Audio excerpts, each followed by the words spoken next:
Last lecture हम लोगों ने कहाँ कंप्लीट किया था? Transistor equation. ट्रांजिस्टर इक्वेशन तक हमने देखा था ट्रांजिस्टर इक्वेशन क्या होती है। ओके, और ट्रांजिस्टर किसको बोलते हैं? एक डिवाइस है, ठीक है, जो इंटीग्रेटेड सर्किट्स में काम आता है to perform various task, right. और उस डिवाइस को हम कहते हैं ट्रांजिस्टर। और उसका कंस्ट्रक्शन तक हमने देखा था। कंस्ट्रक्शन कैसे होता है ट्रांजिस्टर का? 3 टाइप के सेमीकंडक्टर एक साथ जुड़े हुए होंगे, बराबर, उससे मिलके एक ट्रांजिस्टर बनता है, जो कि हमने पढ़ा था, which was BJT, bipolar junction transistor. अच्छा, बायपोलर जंक्शन ट्रांजिस्टर के भी 2 टाइप थे, पीएनपी और एनपीएन। ठीक है, हमें सिर्फ एनपीएन पढ़ना है। एनपीएन के भी 3 कॉन्फ़िगरेशन है, common base, common emitter, common collector. तो उसमें से भी हमें सिर्फ कॉमन एमिटर ही पढ़ना है, ठीक है।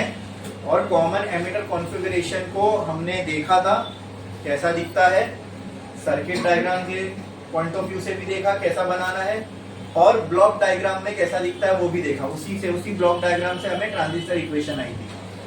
ओके, अब common emitter type of transistor जो है, इसका हम वर्किंग देखने वाले हैं। ओके, चलो आओ देखते हैं। तो पहले तो हमें कौन सा ट्रांजिस्टर पढ़ना है? एनपीएन, ठीक है। तो पहले मैं बना देता हूँ। बेस रीजन कैसा होगा? पतला, उससे बड़ा एमिटर रीजन, राइट। फिर सबसे बड़ा कलेक्टर रीजन, ठीक है। ये एन, ये पी, ये एन, बराबर। ये एमिटर, ये बेस, ये कलेक्टर, ठीक है। अच्छा, कॉमन एमिटर है तो एक साइड वायर निकलेगी एमिटर से, एक साइड वायर निकलेगी बेस से। एमिटर कॉमन है तो उसको कलेक्टर से भी कनेक्ट करना पड़ेगा। ये कौन सा है? एमिटर, ये बेस, ये कलेक्टर। कलेक्टर से कनेक्ट करने के लिए यहाँ से एक वायर, फिर यहाँ से एक वायर। क्लियर है? इसकी बायसिंग भी हमने सीख लिए थे। Emitter side is always connected in forward bias. Emitter है, एन है, फॉरवर्ड बायस में कनेक्ट करना है। एन है तो यहाँ भी क्या आएगा? एन, इसके सामने बी, माइनस प्लस, हो गया कनेक्ट एमिटर। फिर collector side is connected in reverse bias. ये एन है तो यहाँ क्या आएगा? एन साइड किससे कनेक्ट होना चाहिए? रिवर्स बायस है तो पॉजिटिव से। ये पॉजिटिव तो सामने नेगेटिव, ठीक है। बोलो क्लियर है? इस साइड से जो करंट आएगा किसमें जाएगा? कलेक्टर में। तो इसलिए इस करंट को हम क्या कहते हैं? Collector current, IC. इस साइड से जो करंट आएगा किसमें जाएगा? बेस में। तो इस वाले करंट को हम क्या कहते हैं? आईबी। अब सिर्फ अभी हमें दिख रहा है ये दोनों से करंट अंदर जा रहा है, कहीं से बाहर भी तो निकलेगा। तो एक ही जगह बची जहाँ से करंट बाहर निकल सकता है, वो कौन सा है? Emitter region. तो यहाँ से करंट बाहर निकलता हुआ दिखाएंगे, विच इज आईबी। बोलो क्लियर है? समझ में आया? कोई डाउट इसके अंदर? ठीक है। अच्छा, अब ये है ट्रांजिस्टर, इसकी बाइसिंग भी हो गई, कॉमन एमिटर कॉन्फ़िगरेशन में हमने लिया, बाइसिंग कर दी, सब हो गया, ठीक है। अब इसका वर्किंग पढ़ना है हमें, ठीक है। अब एक्चुअल में इसके अंदर वोल्टेज होगा, फिर करंट होगा, डिप्लीशन लेयर होगी, वो सारी चीजें देखना है। देखो, बेसिकली ये है तो P type N type semiconductor का एक मिक्सचर ही, बराबर। हमने पीएन जंक्शन डायोड कैसे काम करता है वो समझ लिया था, राइट। अगर मैं इतने पार्ट का ऊपर हाथ रख दूं तो क्या ये एक पीएन जंक्शन डायोड नहीं है? अगर मैं इसको छुपा दूं तो क्या ये एक पीएन जंक्शन डायोड नहीं है? हाँ, तो जब भी पीएन जंक्शन डायोड की कैरेक्टरिस्टिक्स हमें पढ़नी थी, या पीएन जंक्शन डायोड वोल्टेज लगाने पे कैसा काम करता है, ये जब हमें देखना था, ठीक है। तो उसको जब हम ग्राफ में प्लॉट करते हैं तो उस ग्राफ को हम क्या कहते हैं? किसी सेमीकंडक्टर के लिए या किसी सेमीकंडक्टर डिवाइस के लिए जब हम एक ग्राफ प्लॉट करते हैं, ठीक है, उसके वर्किंग को एक्सप्लेन करने के लिए उसको हम क्या कहते हैं? कैरेक्टरिस्टिक्स। क्या कहते हैं? अब किसी सेमीकंडक्टर डिवाइस की कैरेक्टरिस्टिक्स का मतलब क्या? वो ग्राफ। और वो ग्राफ किसके और किसके बीच में होता है? बोलो, वो ग्राफ किसके और किसके बीच में होता है? वोल्टेज और करंट के बीच में। जब हमने पीएन जंक्शन डायोड पढ़ा था तो हमने 2 कैरेक्टरिस्टिक्स देखी थी, एक पीएन जंक्शन डायोड की फॉरवर्ड कैरेक्टरिस्टिक्स और एक पीएन जंक्शन डायोड की रिवर्स कैरेक्टरिस्टिक्स। वो फॉरवर्ड रिवर्स नाम उसको हम कैरेक्टरिस्टिक बोल रहे हैं, लेकिन वो कैरेक्टरिस्टिक का मतलब क्या?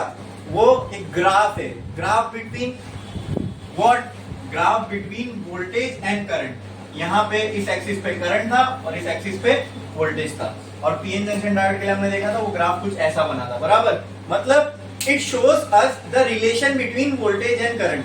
वोल्टेज को हम वेरी करते जाएंगे तो करंट में कैसा वेरिएशन आएगा, ये ग्राफ हमें वो दिखाता है, ठीक है। मतलब इसकी वर्किंग बता रहे हैं कि अगर मैं पीएन जंक्शन डायोड के अक्रॉस वोल्टेज बढ़ाऊं तो क्या होगा, फिर बढ़ाऊं तो क्या होगा, फिर बढ़ाऊं तो क्या होगा, और कहां पे वो कंडक्ट करने लगेगा, ये सारी चीजें ग्राफ से हमें मालूम पड़ती है, बराबर। अरे बोलो क्लियर है। तो इससे हम क्या कर सकते हैं, तो इससे हमें ये पता लग सकता है कि किस वोल्टेज पे इसको ऑपरेट करना चाहिए, बराबर। कहां किस वोल्टेज पे आगे हम इससे काम ले सकते हैं, तभी तो हम लोग इसको किसी एप्लीकेशन में यूज करेंगे ना, बराबर। और अगर ये था पीएन जंक्शन डायोड के लिए, तो और अगर मैं ट्रांजिस्टर पे गौर करूं तो ट्रांजिस्टर तो मुझे लगभग एक कॉम्बिनेशन ही लग रहा है पीएन जंक्शन डायोड का। इसको इस पे हाथ रखूं तो ये एक पीएन जंक्शन डायोड लग रहा है, इस पे हाथ रखूं तो ये अपने आप में एक पीएन जंक्शन डायोड लग रहा है। बोलो क्लियर है। तो क्या इसकी भी एक कैरेक्टरिस्टिक्स होगी, हाँ। तो इनकी ट्रांजिस्टर के लिए भी हमें दो कैरेक्टरिस्टिक पढ़ना है, या तो आप उसको बोल सकते हो फॉरवर्ड कैरेक्टरिस्टिक्स और रिवर्स कैरेक्टरिस्टिक्स, या दूसरा इनपुट कैरेक्टरिस्टिक्स और आउटपुट कैरेक्टरिस्टिक्स, ठीक है। ये बनाओ, जब तक स्टार डालो, हेडिंग लगाओ, वर्किंग ऑफ अ ट्रांजिस्टर, और ये बनाओ।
बॉडी दर्द मज़ा तो बहुत आया मुझे यार।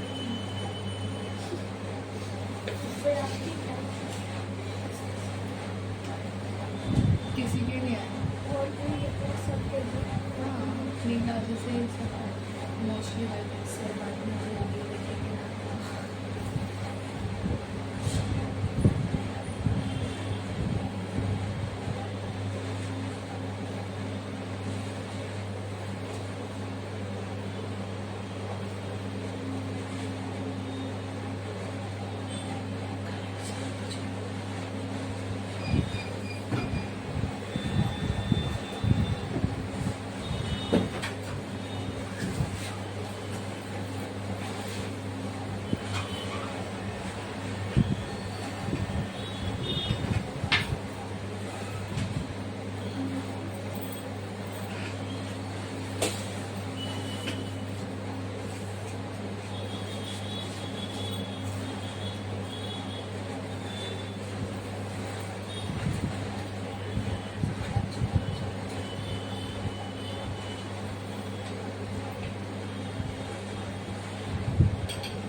बना लिए।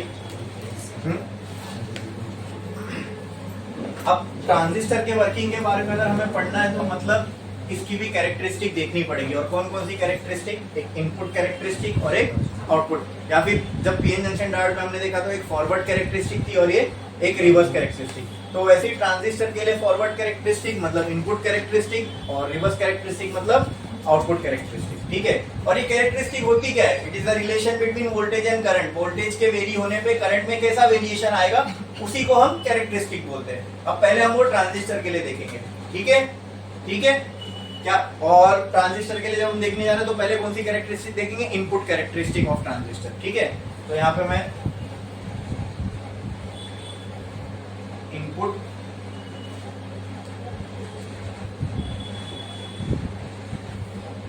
कैरेक्टरिस्टिक, ठीक है, ट्रांजिस्टर की देखने वाले। अच्छा, ट्रांजिस्टर की इनपुट कैरेक्टरिस्टिक मतलब वही ग्राफ होगा V और I के बीच में। तो ये मैं ग्राफ भी बना देता हूँ। चलो यहाँ पे किसके बीच में? वोल्टेज और करंट के बीच में। ठीक है, अब शुरू करते हैं। ट्रांजिस्टर में कॉमन एमिटर कॉन्फ़िगरेशन का अगर मैं वो डायग्राम बनाऊं तो याद है आपको कुछ ऐसा था, सर्किट डायग्राम। जो कॉमन है वो नीचे, तो ये हो जाएगा एमिटर, ये हो जाएगा बेस और ये हो जाएगा कलेक्टर। ये एन, ये पी, ये फिर कहाँ जाने का? एमिटर साइड में पी से एन की तरफ एरो। ठीक है, अब बाइसिंग करनी है तो पहले यहाँ से एक वायर निकाल लिया, फिर यहाँ से वायर, यहाँ से एक वायर निकाल लिया। Emitter side is always connected in forward. ये एन है तो यहाँ पे एन, सामने पी, हो गया फॉरवर्ड बायस कनेक्शन। ठीक है, collector is always connected in reverse. ये एन है तो यहाँ P और ये तो अभी चेक करो ऑटोमेटिकली ये फॉरवर्ड में कनेक्ट हो गया। देखो emitter side is always connected in forward और ऑटोमेटिक फॉरवर्ड में कनेक्ट हो गया। ठीक है, अच्छा अब इसको इस तरीके से समझो। अपने को क्या देखना है, ट्रांजिस्टर की इनपुट कैरेक्टरिस्टिक। ठीक है, और इसको एक सिंपल चीज समझो। अगर आपके पास एक मशीन है, ठीक है, जैसे गन्ने की मशीन समझ लो, आपने वो मशीन, कोई भी अगर हम मशीन ले तो उसके अंदर एक चीज होती है जो हम डालते हैं और दूसरे साइड से मशीन अपने को कुछ निकाल के देगी। तो जो हम मशीन को देते हैं दैट इज इनपुट, और जो मशीन हमें देगी दैट इज जो उसका पर्पस होगा, जो भी काम उसको परफॉर्म करना रहेगा वो परफॉर्म करके जो हमें बाहर निकाल के देगी वो हमारा आउटपुट। जैसे गन्ने की मशीन है मेरे पास, मैंने गन्ना डाला, वो हो गया इनपुट, तो गन्ने की मशीन का आउटपुट क्या होगा, जूस। बराबर, अरे बोलो क्लियर है? हाँ, उसी तरह ये ट्रांजिस्टर मान लो मशीन है, तो पहले हमको समझना तो पड़ेगा इसमें इनपुट क्या है और आउटपुट क्या है, तभी हम वो ग्राफ में, खाली मैंने वोल्टेज और करंट लिखा हूं, लेकिन आप अभी इधर देखो, वोल्टेज हमारे पास एक नहीं है, यहां भी एक दिख रहा है, बैटरी है, मतलब यहां भी एक वोल्टेज होगा, यहां भी एक बैटरी, यहां भी एक वोल्टेज होगा। तो अब मैं इनपुट में तो मुझे एक ही वोल्टेज चाहिए, तो इन दोनों में से कौन सा वोल्टेज मैं वहां लिखूं? चलो इसका पहले नामकरण भी कर देते, बहुत आसान है। ये वोल्टेज किसके किसके बीच में कनेक्टेड है, चेक करो। ये आप मुझे बताओ, ये एक साइड किससे कनेक्टेड है, ये दूसरा साइड, तो इस वोल्टेज को मैं बोल दूंगा VB। कुछ डिफिकल्ट था? Voltage between base and emitter, तो उसका नाम क्या पड़ेगा, बोलो इसका नाम बताओ। Very good, VC। अब करंट भी यहां पे देखो 1 2 3 है, अब इसमें से इनपुट करंट कौन सा, इसको मालूम है, बोलो क्लियर है? हाँ, तो चलो वो भी हम देखेंगे वहां पे। बड़े आगे वोल्टेज तो 2 है, उसमें से एक डिसाइड करना है कौन से इनपुट कैरेक्टरिस्टिक में आएगा, इनपुट में कौन सा वोल्टेज और कौन सा, कितने सारे करंट है, 3 तो करंट दिख रहे हैं, 2 वोल्टेज दिख रहे हैं, लेकिन इनपुट कैरेक्टरिस्टिक बनाना है तो एक वोल्टेज एक करंट चाहिए, तो इनमें से कौन से को इनपुट वोल्टेज और इनपुट करंट बोलेंगे? समझ में आ रहा है मेरी बात? ये क्यों बता रहा हूं आपको, हमने क्या करना है अभी, क्या सीखना है ट्रांजिस्टर की input characteristic. What is input characteristic? It is the relation between voltage and current. तो वोल्टेज कौन सा लूं, वोल्टेज तो मेरे पास 2 है, करंट कौन सा लूं, वो भी 3 है, बराबर। ठीक है, तो उसके लिए पहले समझना पड़ेगा ट्रांजिस्टर में इनपुट साइड क्या होती है और आउटपुट साइड क्या होती है, तो उससे क्या क्लैरिटी मिलेगी कि यहाँ पे ग्राफ किन 2 चीजों में बनेगा। बोलो क्लियर, बोलो क्लियर। ठीक है, अब ऐसी समझो, मैं यहां पे खड़ा हूं, बीच में कोई मशीन है और मशीन के उस साइड पे कोई खड़ा है। ओके, यहां से मैंने मशीन को इनपुट दिया और मशीन कुछ चीज अंदर बना के वहां से बाहर फेंकेगी, तो मैंने मशीन को क्या दिया, मशीन ने कुछ प्रोसेस किया और उस साइड से क्या मिलेगा, आउटपुट। बोलो क्लियर है? इस साइड पे क्या है, बीच में क्या है, उस साइड पे, तो लेफ्ट साइड पे क्या था, राइट साइड। ये समझना मुश्किल है, ठीक है, ये मशीन है, यहां से मैंने कुछ दिया, वो क्या हो जाएगा, इनपुट, मशीन वहां से कुछ देगी, वो क्या हो जाएगा, आउटपुट। बोलो क्लियर है? तो लेफ्ट साइड क्या है, राइट साइड क्या मिला, बोलो यहां से कुछ दिया, वहां से कुछ मशीन ने दी। बोलो क्लियर है? अब ये चेक करो, ये ट्रांजिस्टर है, ये ट्रांजिस्टर है, इसके लेफ्ट साइड ये है, ये है, ये है। Tell me what voltage is this, V B E। What voltage is this,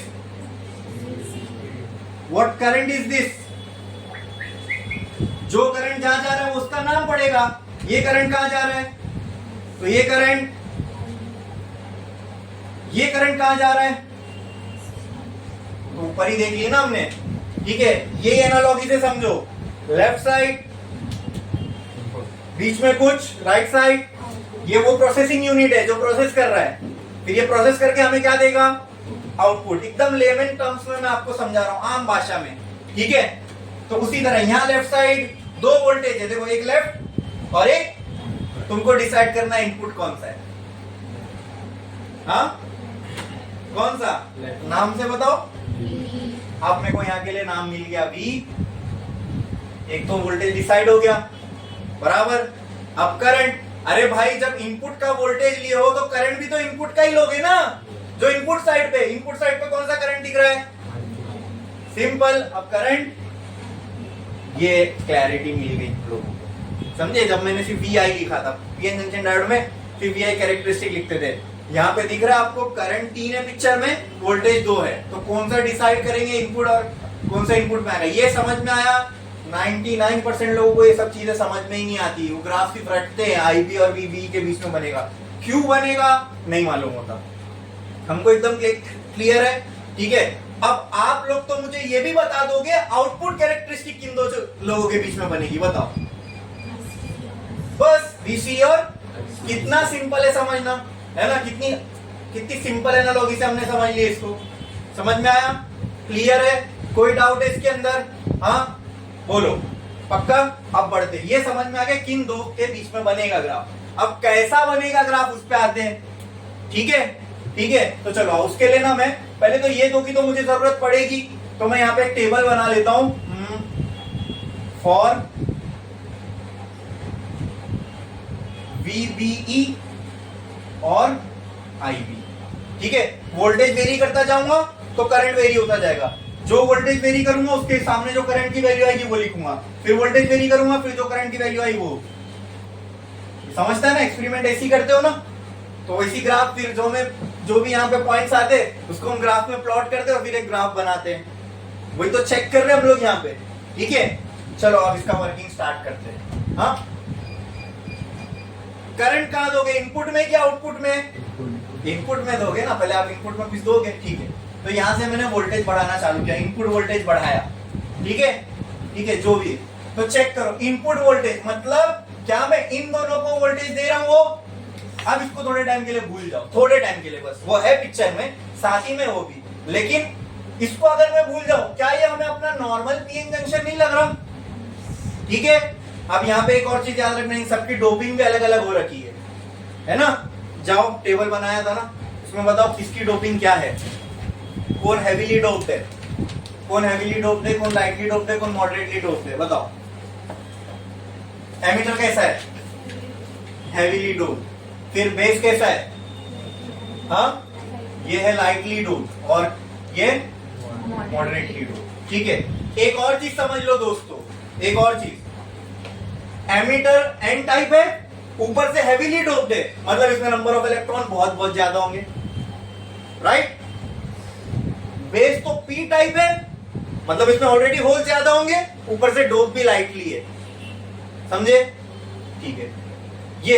ये भले मॉडरेटली डोप्ड है, इससे तो ज्यादा ही है, एक तो पहले से एन टाइप है तो फ्री इलेक्ट्रॉन ज्यादा होंगे, फिर बेस से थोड़ा सा ज्यादा डोप है, तो ये चीज भी इसको बेस से ज्यादा करंट के फ्लो के लिए हकदार बना देती है, फेवरेबल बना देती है, बोलो क्लियर है।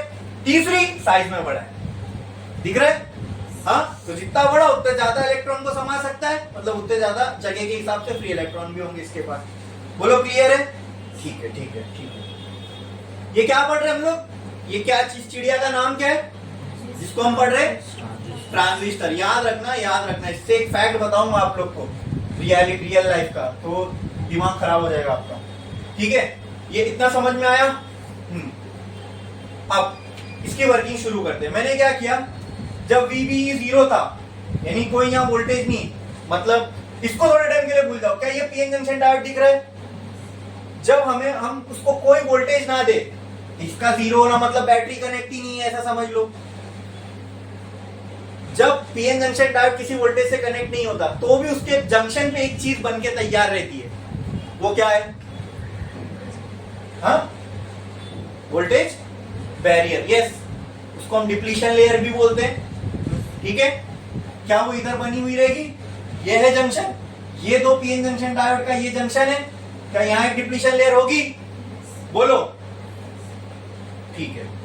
अब थोड़े टाइम के लिए अब इसको लेके आओ पिक्चर में, इसको भूल जाओ, क्या ये एक पीएन जंक्शन डायोड है, तो क्या यहाँ पे भी डिप्लीशन लेयर होगी, मतलब ट्रांजिस्टर में टोटल कितनी डिप्लीशन लेयर होती है, 2, कितनी, समझ में आ रहा है, हाँ। चलो अब ये देखते हैं ये पीएन जंक्शन डायोड्स कनेक्ट कैसे। इसको अगर मैं भूल जाऊं तो ये पीएन जंक्शन डायोड को देखो, पी साइड पी से कनेक्टेड है, एन साइड एन से कनेक्टेड है, इस साइड वाला पीएन जंक्शन डायोड कौन से बायस में कनेक्टेड है, वेरी गुड, क्या बात है। कौन सी बायस में? इसीलिए जब हम यहाँ वेरी करते हैं ना उसको फर्स्ट क्वाड्रेंट में बनाते हैं फॉरवर्ड, इसलिए हम इसको इनपुट कैरेक्टरिस्टिक बोल रहे हैं, है ना। पीएन जंक्शन डायोड को फॉरवर्ड बायस में कनेक्ट करते तो वहीं फर्स्ट क्वाड्रेंट में ग्राफ बनता है, ठीक है। अच्छा, अब इसको भूल जाओ, ये दो पीएन जंक्शन डायोड को देखो, एन साइड पी से बस इतना ही काफी है। ये किसमें कनेक्टेड है? रिवर्स बायस में। किसमें? तो इसके लिए इसकी जो इस साइड की जो भी कैरेक्टरिस्टिक बनेगी उसको हम आउटपुट में बोलते हैं और उसको हम थर्ड क्वाड्रेंट में बनाते हैं, वो पीएन जंक्शन के रिवर्स जैसा दिखता है, उस पे आएंगे बाद में। बोलो इतना क्लियर है? ये चीज समझ में आ? ये फॉरवर्ड बायस में कनेक्टेड है, अरे बोलो क्लियर है? अच्छा, ये रिवर्स बायस, और ये साइड कौन से बायस में कनेक्टेड है? Reverse bias. कौन से बायस? रिवर्स बायस में वोल्टेज बढ़ाने से डिप्लीशन लेयर के साथ क्या होता है? वो बढ़ती है कि कम होती है? भाई इसलिए पीएन जंक्शन डायोड बहुत अच्छे से पढ़ाया था मैंने तुमको। पीएन जंक्शन, अच्छा चलो रिवर्स का छोड़ दो, फॉरवर्ड बायस में पीएन जंक्शन डायोड को कनेक्ट करूं और वोल्टेज बढ़ाते जाऊं तो डिप्लीशन लेयर बढ़ती है कि कम होती है? कम होती है, तभी तो करंट फ्लो होता है। तो रिवर्स में बढ़ेगी। तो अब यहाँ पे तो दोनों है, एक रिवर्स, एक फॉरवर्ड में कनेक्टेड, एक रिवर्स में। तो मुझे बोलो ये डिप्लीशन लेयर के साथ क्या होगा? कम होगी। ये डिप्लीशन के लेयर के साथ क्या होगा? बढ़ेगी। एग्जैक्टली क्या होगा? और जब वोल्टेज नहीं था तब दोनों उतनी थी। समझे? समझे? अब इससे थोड़ा सा मैं आपको बताता हूं, अगर ये कम होगी तो क्या यहाँ का रेजिस्टेंस, मतलब यहाँ का करंट का फ्लो बढ़ेगा? ये बढ़ेगी तो यहाँ के करंट का फ्लो कम होगा। क्या करंट के फ्लो को कम ज्यादा होने के आइडिया को हम रेजिस्टर या रेजिस्टेंस से भी रिलेट कर सकते हैं? जहां करंट ज्यादा वहां रेजिस्टेंस कम, जहां करंट कम वहां रेजिस्टेंस ज्यादा। और ये रेजिस्टेंस को अगर हमें आर्टिफिशियली किसी सर्किट में डालना हो तो वो एक डिवाइस काम आता है, उसको हम बोलते हैं रेजिस्टर। क्या बोलते हैं? तो क्या मैं बोल सकता हूं यहां पे अगर कोई रेजिस्टर होता, ठीक है, तो वोल्टेज बढ़ाने पे उसका रेजिस्टेंस कम होता, और अगर यहां कोई रेजिस्टर होता तो वोल्टेज बढ़ाने पे उसका रेजिस्टेंस बढ़ता, और पहले दोनों सेम थे, ठीक है, इसका रेजिस्टेंस कम हुआ, इसका रेजिस्टेंस बढ़ गया, यानी रेजिस्टर का, क्या मैं बोल सकता हूं, रेजिस्टर का रेजिस्टेंस ट्रांसफर हो गया। बोलो, वहां ट्रांसफर से निकाले हमने ट्रांस और रेजिस्टर से सिस्टर, तो ये क्या बन गया? ट्रांजिस्टर। ठीक है,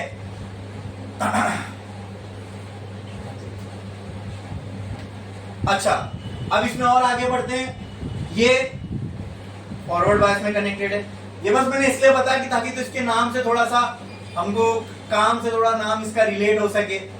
ठीक है, ट्रांसफर ऑफ रेजिस्टेंस या ट्रांसफर ऑफ रेजिस्टर, जैसे यहाँ का रेजिस्टर कम हो रहा है, वहां का बढ़ रहा है, तो अच्छा लग रहा है, यहाँ का रेजिस्टर उठा के किसी ने यहाँ लगा दिया। ठीक है, तो ट्रांसफर ऑफ रेजिस्टर, ट्रांजिस्टर। अच्छा, ये जीरो पे है, तब इसमें से कोई करंट फ्लो होगा? जब यहाँ अगर वोल्टेज जीरो है तो कोई करंट फ्लो होगा? नहीं, तो इसको मैंने करंट भी क्या लिख दिया?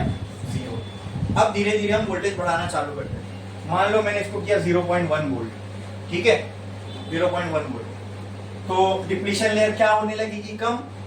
डिप्लीशन लेयर कम होगी तो धीरे धीरे इलेक्ट्रॉन यहाँ से यहाँ जाने लगेंगे। ठीक है, अच्छा देखो, दो चीज, एक तो डिप्लीशन लेयर कम हो रही है, उसको हम कुछ ना करें, उसको हम वैसे ही छोड़ दें, उसको ना बढ़ा रहे ना कम करें, कुछ नहीं। लेकिन आप ध्यान दो हो क्या रहा है। इनपुट कैरेक्टरिस्टिक्स का मतलब क्या? इनपुट में आपको कौन सा वोल्टेज दिख रही है, कौन सा करंट दिख रही है, मतलब मुझे इन दोनों का वेरिएशन चाहिए बस, पिक्चर में और कोई तीसरी चीज नहीं आनी चाहिए। लेकिन हम उसको अवॉइड भी तो नहीं कर सकते, छिटका हुआ तो है इसी से। हाँ, तो अब ध्यान से देखो हो क्या रहा है। जैसे मैं ये वोल्टेज बढ़ाऊंगा, ये दोनों के बीच की डिप्लीशन लेयर कम होगी, ये करंट का फ्लो बढ़ेगा, राइट। ये देखो, इलेक्ट्रॉन जैसे जैसे डिप्लीशन लेयर कम होगी, इलेक्ट्रॉन यहाँ से यहाँ जंप करेंगे, वो इलेक्ट्रॉन इधर आएंगे। जब इलेक्ट्रॉन का फ्लो ऐसा होगा तो करंट का फ्लो हम ऐसे ही बताएंगे ना, इलेक्ट्रॉन फ्लो के अपोजिट कन्वेंशनल करंट का डायरेक्शन बताते हैं, राइट राइट। इसीलिए देखो ये सब टॉपिक पे जब हम पहुंच जाए ना, conventional current, semiconductor, PN junction diode, ये सब हमें मालूम होना जरूरी है। ठीक है, और मैं यही सोच के चला था कि आपको कुछ नहीं आता, इसलिए फर्स्ट लेक्चर में मैंने सब कुछ बताया। कन्वेंशनल करंट 8, 9 का कॉन्सेप्ट है, ये जो भी इसमें हम पीएन जंक्शन डायोड पढ़ रहे हैं 11 का कॉन्सेप्ट है। लेकिन अपन ने पूरा ये जब सेमीकंडक्टर डिवाइस चालू किया तो हमने सब कुछ शुरू से देखा। ठीक है, कन्वेंशनल करंट का आपको याद होगा, मैंने मैग्नेटिक इफेक्ट में बताया था आपको, जब हमें मैग्नेटिक फोर्स निकालना था, लॉरेंस फोर्स। ठीक है, बोलो क्लियर है? ये डिप्लीशन लेयर कम होगी, इलेक्ट्रॉन उड़ के यहाँ से आएंगे। जब ये डिप्लीशन लेयर थी, इलेक्ट्रॉन यहाँ नहीं, ये जंक्शन को क्रॉस नहीं कर पा रहे थे। पी जंक्शन डायोड में हमने देखा है ना, ये इलेक्ट्रॉन इस जंक्शन को क्रॉस नहीं कर पा रहे थे। अब इलेक्ट्रॉन जैसे डिप्लीशन लेयर कम होगी, धीरे धीरे कुछ इलेक्ट्रॉन यहाँ आने लगेंगे। ठीक है, बोलो क्लियर है? ठीक है,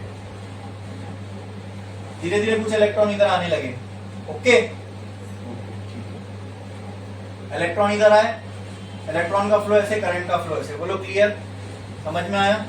हाँ, तो मैंने देखा डिप्लीशन लेयर पूरी खत्म नहीं, थोड़ी थोड़ी कम हो रही है। तो हमने देखा है कि पीएन जंक्शन डायोड में डिप्लीशन लेयर एक पर्टिकुलर वोल्टेज पे आके टूटती है या खत्म हो जाती है, उसको हम बोलते हैं ब्रेकडाउन वोल्टेज। लेकिन उससे पहले तक करंट हमें बहुत बारीक सा मिलता है, ऐसे थोड़ा थोड़ा थोड़ा। ठीक है, this is due to minority charge carrier, this is due to. अब ये करंट आ रहा है इधर पे, मान लो इसकी डिप्लीशन लेयर ब्रेकडाउन हो गई। ठीक है, अब जब इसकी डिप्लीशन लेयर टूटेगी तो अब ये एन टाइप और ये पी टाइप, इन दोनों को जो लेयर अलग कर रही थी वो खत्म हो गई। सारे के सारे इलेक्ट्रॉन यहाँ पे जा सकते हैं। लेकिन दोस्तों यहाँ पे एक और चीज हो रही है कि कुछ इलेक्ट्रॉन्स, कुछ नंबर ऑफ इलेक्ट्रॉन्स यहाँ पर भी चले गए। ठीक है, दूसरा, जब यहाँ पे वोल्टेज बढ़ रहा है, जब यहाँ पे वोल्टेज बढ़ रहा है, उसकी वजह से इलेक्ट्रॉन जो है बॉन्ड तोड़ तोड़ के यहाँ से आगे की तरफ जा रहे हैं। ठीक है, कुछ इलेक्ट्रॉन यहाँ से आए, इसलिए हमें ये बेस करंट मिला, बराबर। कुछ इलेक्ट्रॉन यहाँ से यहाँ भी चले गए। क्यों? क्योंकि देखो ये हेवीली डोप्ड है। ठीक है, ऊपर से बेस रीजन छोटा है। ठीक है, तो कुछ इलेक्ट्रॉन जंप करके यहाँ चले गए। अब जो इलेक्ट्रॉन इधर चले गए, क्या उनके पास फ्लो होने के लिए रास्ता है? हाँ है, इधर पे, बराबर। अब कुछ इलेक्ट्रॉन यहाँ से इधर आए, और ये तो ऑलरेडी एन टाइप है, ऊपर से बड़ा भी है, कुछ इलेक्ट्रॉन ऑलरेडी इधर पे भी थे। समझ में आ रहा है कि नहीं? कि नहीं? तो वो जो यहां से आए और इसके कुछ इलेक्ट्रॉन ये भी यहां से यहां फ्लो होंगे, तो क्या कन्वेंशनल करंट का डायरेक्शन ऐसा सही है कि इलेक्ट्रॉन का फ्लो ऐसे हो रहा है? हाँ, अच्छा। अगर यहां से फ्लो होने वाला करंट बढ़ेगा, मतलब आईसी अगर बढ़ेगा, तो क्या वीसीई भी बढ़ेगा? जैसे यहाँ पे वीसीई बढ़ रहा है तो आई भी बढ़ रहा है। अरे बोलो क्लियर है? हाँ, अरे बोलो क्लियर है? तो हम ना चाहते भी जो आईसी है वो बढ़ रहा है, आईसी के बढ़ने की वजह से वीसीई बढ़ रहा है। ठीक है, अब वो ना बढ़े, इसके लिए हमने क्या किया? अच्छा, अगर ये वीसीई बढ़ेगा, सोचो सोचो सोचो, अगर ये वीसीई बढ़ेगा, क्यों? आईसी के बढ़ने की वजह से। वीसीई बढ़ेगा तो ये रिवर्स बायस में ऐसा बढ़ेगा। अरे बोलो, अगर ये वीसीई बढ़ गया तो सी और ई साइड, यानी ये वाला साइड रिवर्स बायस में कनेक्टेड है। जैसे यहाँ ये वाला साइड फॉरवर्ड बायस में कनेक्टेड है, ये वाला साइड, यहां वोल्टेज बढ़ेगा तो ये कम होगा, यहां वोल्टेज बढ़ेगा तो ये बढ़ेगा। और अगर ये बढ़ गया और बढ़ के इसने बेस रीजन को यहां से यहां क्रॉस कर दिया, तो क्या यहां से करंट इधर आ पाएगा? मतलब मैं क्या कहना चाह रहा हूं आपसे कि अगर इस साइड की, देखो इस साइड की डिप्लीशन लेयर कम होने वाली है क्योंकि ये फॉरवर्ड बायस है, ये वोल्टेज बढ़ने पे इस साइड की डिप्लीशन लेयर बढ़ेगी। इससे प्रॉब्लम क्या होगा मालूम है? इसके कम होने से तो कोई टेंशन नहीं है, लेकिन इसके बढ़ने से बेस में जाने वाला करंट कम हो जाएगा, क्योंकि ये किसकी जगह को घेर लेगा? बेस साइड की। तो बेस में जो जाने वाला करंट है वो कम होगा।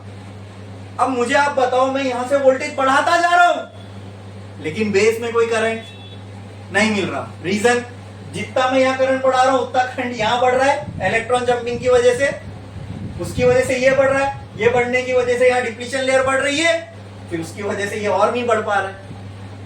मतलब जो, तो मुझे बताओ, मुझे तो रिलेशन किसके किसके बीच में देखना है? क्या मैं वीबीई को बढ़ाऊं तो आई भी बढ़ना चाहिए? क्यों? क्योंकि मैंने पीएन जंक्शन डायोड में देख चुका है, फॉरवर्ड बायस में अगर डायोड कनेक्टेड है तो वोल्टेज बढ़ाने से करंट बढ़ता है, लेकिन यहाँ बढ़ेगा क्या? यहाँ बढ़ेगा क्या?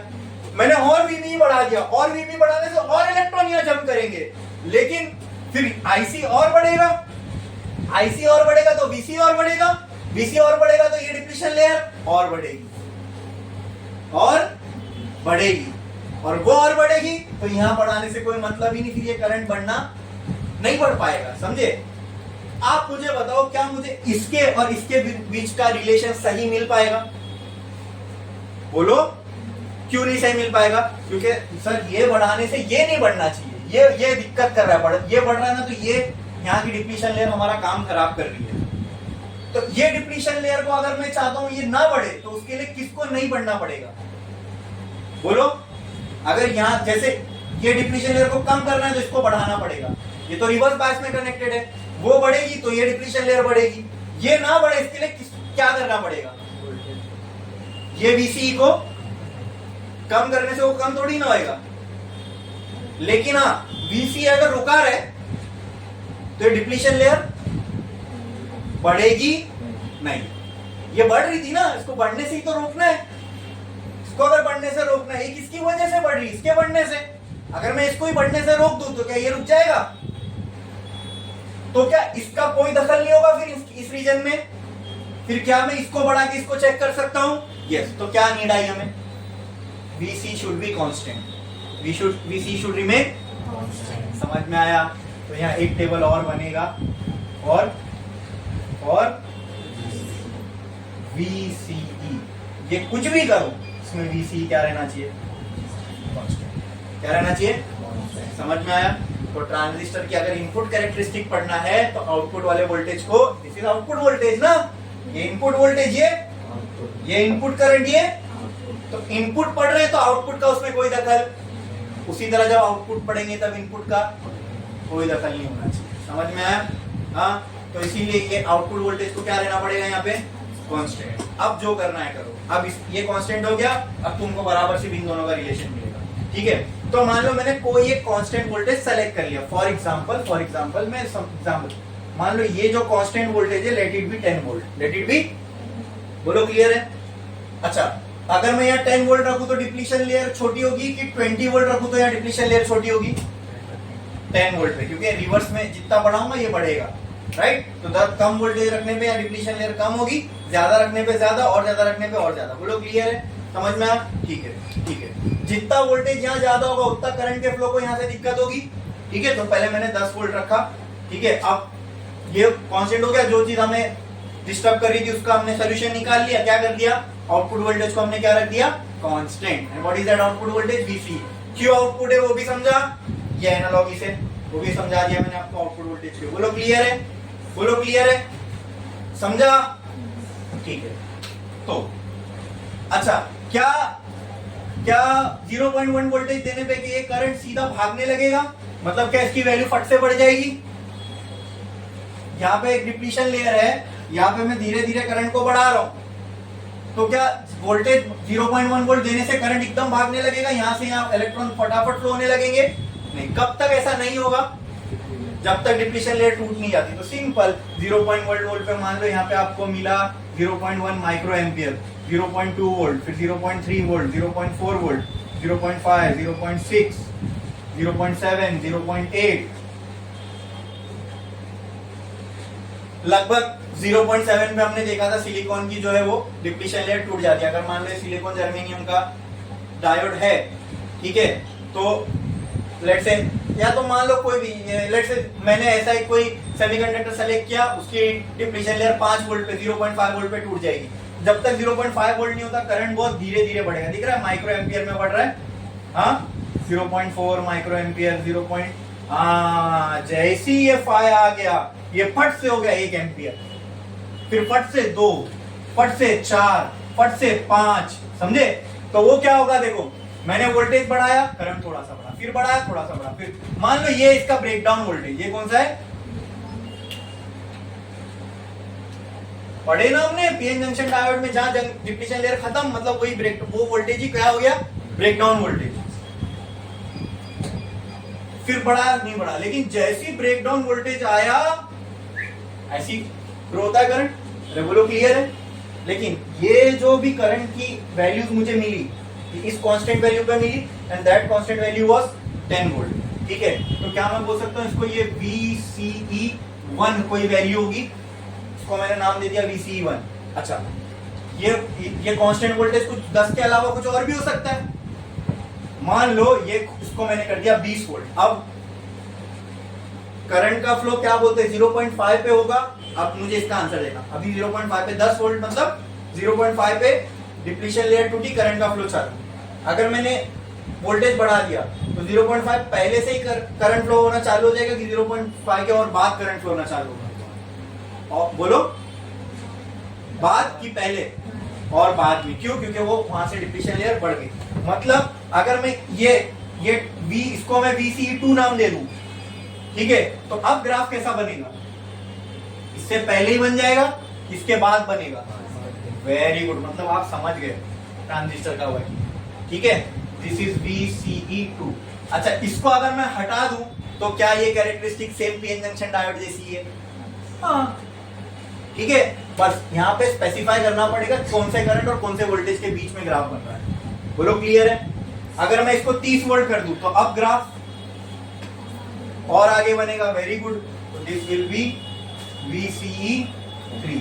बस हो गई, ये इनपुट कैरेक्टरिस्टिक ट्रांजिस्टर की, ठीक है। इसको अननेसेसरी लोग कॉम्प्लिकेट करते हैं, कुछ इसके अंदर कॉम्प्लिकेशन करने की जरूरत नहीं है, इतना आसान है। समझ में आया? कोई डाउट है इसमें किसी को? सिंपल है ना भाई। जब हम इनपुट कैरेक्टरिस्टिक पढ़ रहे तो आउटपुट वाली चीज कोई हमें डिस्टर्ब नहीं करनी चाहिए, और वो कर रही थी तो उसको हमने बोल दिया चुप रहे, इसकी एक वैल्यू फिक्स कर दी, तब चुप, एक वैल्यू फिक्स, ठीक है।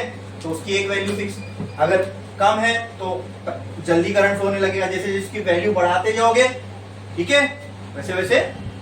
तो यहाँ पे मैं लिख सकता हूँ VCE1 स्मॉलर देन VCE2 और VCE3। जितना ज्यादा आउटपुट का वोल्टेज है उतना बाद में करंट फ्लो होगा। बोलो क्लियर? समझ में आया? कोई भी डाउट है किसी को इनपुट कैरेक्टरिस्टिक ऑफ ट्रांजिस्टर में? ये थी पूरी इनपुट कैरेक्टरिस्टिक ऑफ ट्रांजिस्टर, ठीक है। आप टेक्स्ट बुक में पढ़ोगे, कई बार वीडियोस वगैरह भी देखोगे तो उसमें अक्सर लोगों को समझ में नहीं आता है, क्योंकि ये सब कुछ चीजें दिखती नहीं है ना। अभी वेलोसिटी पढ़ना है, एक्सेलरेशन पढ़ना है, डिस्प्लेसमेंट डिस्टेंस, ये सब हम डे टू डे लाइफ में देखते हैं तो कहीं ना कहीं उसका आइडिया होता है ये सब चीजें क्या लेवल पे हो रही है, सब एटॉमिक लेवल पे हो रही है, ठीक है। ये सब दिखती नहीं है हमें, तो इसको समझना थोड़ा मुश्किल हो जाता है। लेकिन आपको समझ में आया ये जो भी अभी हमने पढ़ा, जो भी देखा? बोलो क्लियर है? हमने शुरुआत बहुत सिंपल वे से की थी, फिर वहां से मैं धीरे धीरे आपको लेके आया ताकि ये सारी चीजें समझना। बोलो क्लियर है? समझ में आया? ठीक है। अब मैं आपको एक चीज बता, अच्छा हाँ, एक और चीज, आपको क्या ऐसा नहीं लग रहा यहाँ मैंने थोड़ा करंट दिया, मतलब यहाँ मैंने थोड़ा सा वोल्टेज दिया जिससे मैं चाह रहा हूं कि ये करंट बने, ठीक है। मैं तो सिर्फ आईपी ही बनाना चाह रहा हूं, लेकिन यहाँ कलेक्टर रीजन के होने की वजह से क्या आईसी भी बन रहा है? इलेक्ट्रॉन का यहाँ जंप होना, फिर वो इलेक्ट्रॉन का मिलके इधर जाना, ठीक है, ठीक है, ठीक है। मान लो एग्जांपल, जैसे मान लो मैंने करंट दिया 1.5 एम्पियर बेस के फॉर्म में, वोल्टेज बढ़ाया, इसकी वजह से बेस करंट बना 1.5 एम्पियर, बराबर? ओके। लेकिन वो जो भी हो रहा था उसकी वजह से कलेक्टर करंट भी कुछ बना। बोलो क्लियर है? बोलो क्लियर है? अब अगर मैं ओवरऑल देखूं, मैं चाह रहा हूं 1.5 एम्पियर प्रोड्यूस करना, लेकिन हो प्रोड्यूस कितना रहा है? 1.5 से ज्यादा। समझ में आ रहा है कि नहीं? वो ज्यादा कहां प्रोड्यूस हो रहा है? यहाँ आईसी में, आईसी के फॉर्म में। बोलो क्लियर है? मैं तो आईबी ही प्रोड्यूस करना चाह रहा था, लेकिन इलेक्ट्रॉन कुछ यहाँ जंप कर गए, यहाँ पे भी ऑलरेडी कुछ इलेक्ट्रॉन थे, उसकी वजह से यहाँ भी एक करंट बन रहा है, विच इज आईसी। तो सिंपल, अगर मुझे मान लो आईबी एग्जांपल, मेरे को 1.5 एम्पियर आईबी के फॉर्म में प्रोड्यूस करना है, क्या उतना ही प्रोड्यूस हो रहा है?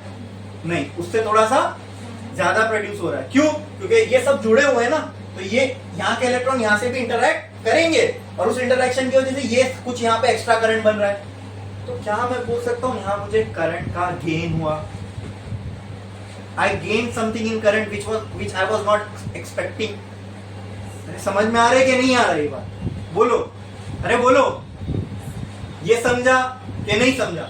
भले ही यहाँ पे हमने ये वोल्टेज को कांस्टेंट कर दिया, लेकिन उस कांस्टेंट वोल्टेज में भी कुछ तो आईसी बनेगा, कलेक्टर करंट बनेगा। वो हमारे लिए डिजायरेबल था नहीं, लेकिन बना, तो वो हमारे लिए एक एक्स्ट्रा करंट हो गया। क्या मैं बोल सकता हूँ यहाँ मुझे करंट का गेन मिला, वो आईसी के फॉर्म में?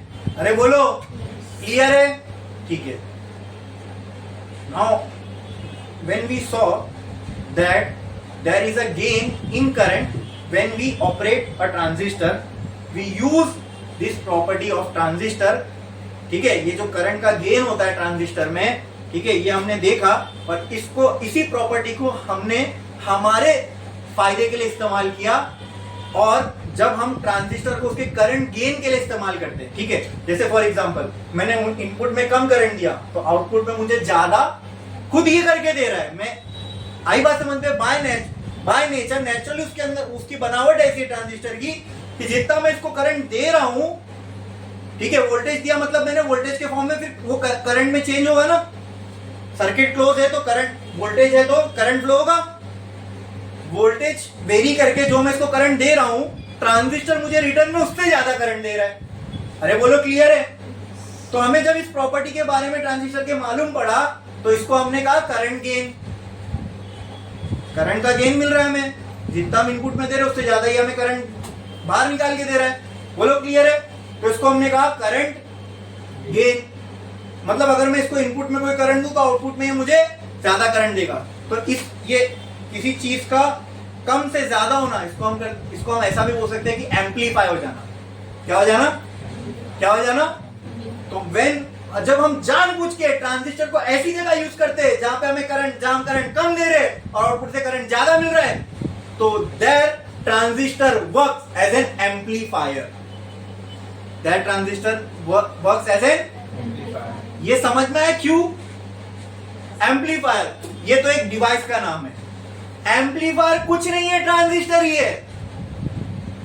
एम्पलीफायर कुछ यही है, एम्पलीफायर यही है, इसी को एम्पलीफायर बोल रहे हैं। क्यों? जो इसने किया उसकी वजह से। क्या किया? करंट को गेन करके दिया। क्या इस करंट के गेन को मैं ये कह सकता हूं इसने करंट को एम्पलीफाई कर दिया? जितना था, जैसे साउंड को एम्पलीफाई करना मतलब जितनी थी उससे ज्यादा बढ़ा देना, साउंड को एम्पलीफाई कर दिया। बोलो क्लियर है? ठीक है। तो यही एम्पलीफिकेशन यहां पे किसके साथ हो रहा है? करंट के साथ। किसने किया? तो कहना से transistor can be use as an amplifier. Next topic है हमें ट्रांजिस्टर एज एन एम्पलीफायर।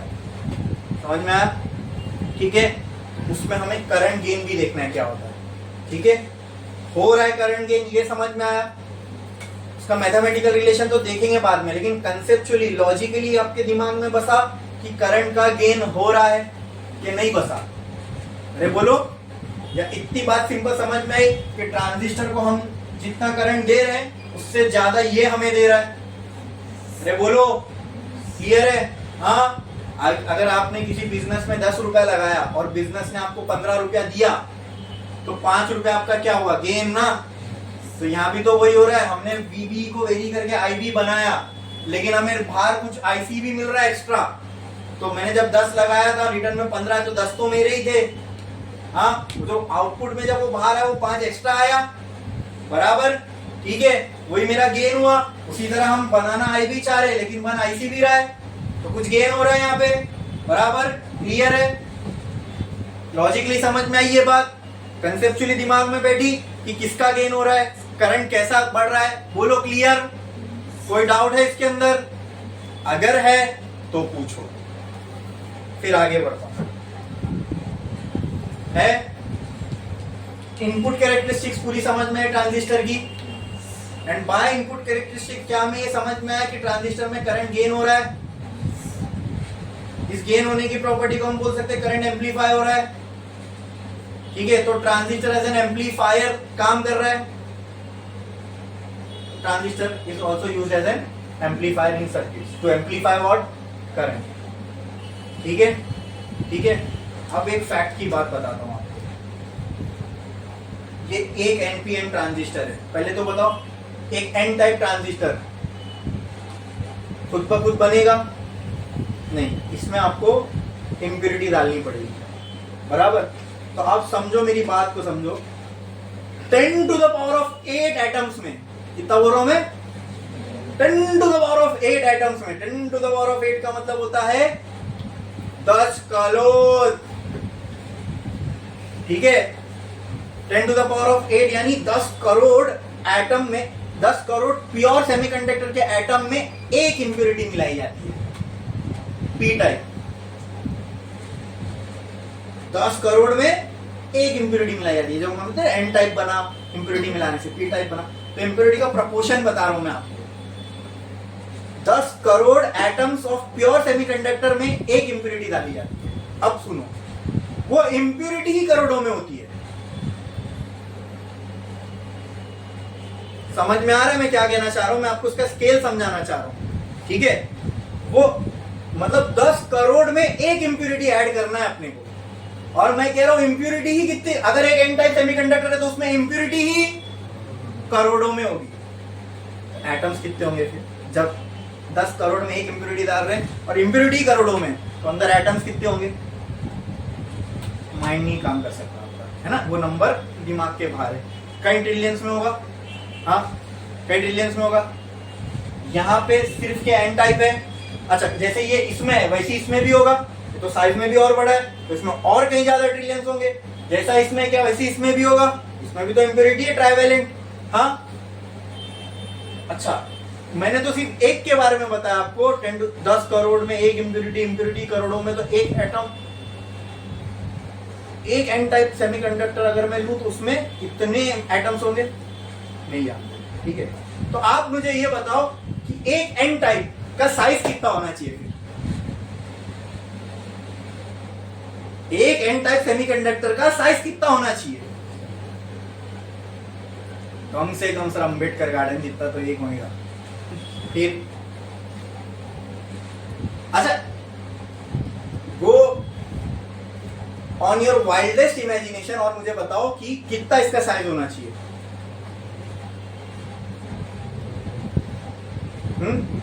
जब मैंने बोला ना 10 10 पावर ऑफ 8 में एक इंप्यूरिटी और इंप्यूरिटी करोड़ों में, तो इसका साइज कितना बड़ा होना चाहिए? इतने सारे सामान को अगर कहीं जगह पे बिठाना है तो इसका साइज क्या होना चाहिए? ठीक है, अच्छा ठीक है, ये तो एन टाइप था।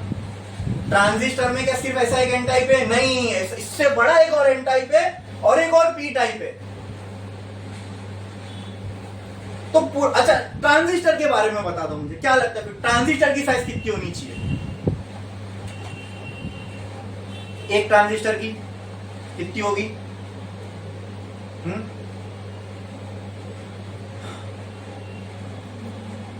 जितनी भी स्मार्ट चिप्स होती है ना उसमें ऐसे ट्रांजिस्टर यूज होते हैं। अब मैं आपको इसका स्केल बताता हूँ। ऐसा मतलब इतनी सारी चीजें